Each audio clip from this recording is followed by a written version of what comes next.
Hey guys, how's it going? So they're currently debating the objection to the electoral votes in Arizona. And it's not often that you hear a member of Congress give a speech on the floor that actually rings true and actually motivates you. Well, I think you guys are really going to enjoy this speech that I'm about to play for you.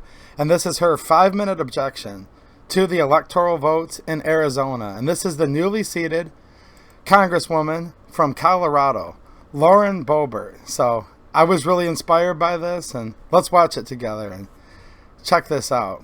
Go get 'em, girl. Thank you. For what purpose does the gentlewoman from Colorado seek recognition? I rise to support the objection. The gentlewoman is recognized for 5 minutes. Thank you, Madam Speaker. And to ease everyone's nerve, I want you to all know that I am not here to challenge anyone to a duel like Alexander Hamilton or Aaron Burr. Maybe you Madam should. Speaker, That'd be interesting. my primary Boebert objection to versus the counting Pelosi. of the electoral votes of the state of Arizona is based on the Constitution and the direction of state legislatures through state law as spelled out in the following 2 clauses. Article 2, Section 1, Clause 2 states in part, and I quote, "Each state shall appoint in such manner as the legislature thereof may direct a number of electors." True. And the election clause of the Constitution provides state legislatures with explicit authority to prescribe, and I quote, "the times, places, and manners of holding elections." Correct. End quote. For more than 3 decades, Arizona law set by the state legislature has required that voter registration end no later than 29 days before an election. This is clear. It is law, unless amended by the state legislature. This is the way it needs to be carried out.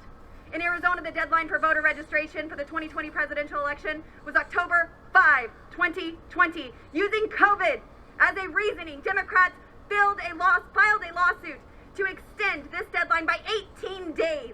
It's all about the Kung Flu. Don't forget that.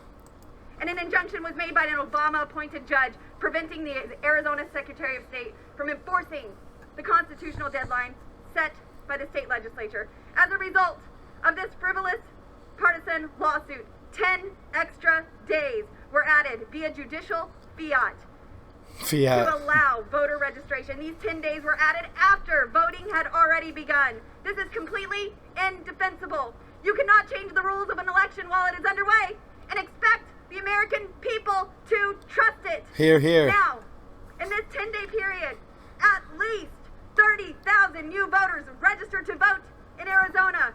All of these votes are unconstitutional. It does not matter if they voted for President Trump or if they voted for Vice President Biden. They did not register in time for the election.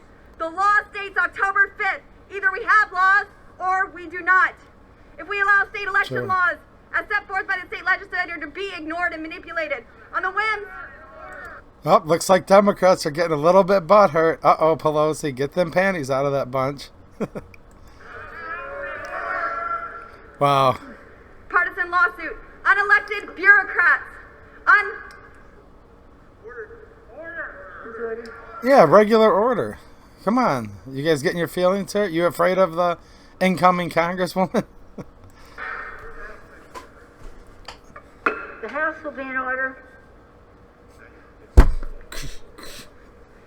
If we allow state election laws as set forth by state legislatures to be ignored and manipulated on the whims of partisan lawsuits, unelected bureaucrats, unlawful procedures, and arbitrary rules, then our constitutional republic will cease to exist.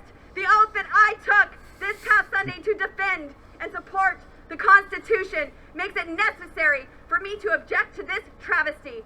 Otherwise, the laws passed by the legislative branch merely become suggestions to be accepted, Congress is not there to pass suggestions. They're there to make law. rejected, or manipulated by those who did not pass them. Madam Speaker, I have constituents outside this building right now. I promised my voters to be their voice. In this branch of government, which I now serve, it is my separate but equal obligation to weigh in on this election and object. Are we not a government of, by, and for the people?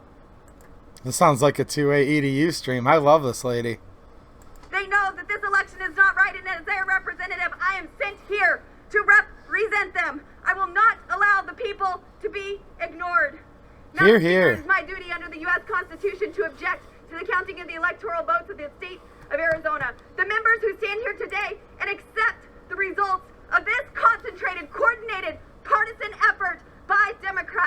time. Where every fraudulent vote cancels out the vote of Whoa. honest America has sided with the extremist left. The United States Congress needs to make an informed decision, and that starts with this objection. I yield the balance of my time to the gentleman from Florida, Mr. Brian Matt.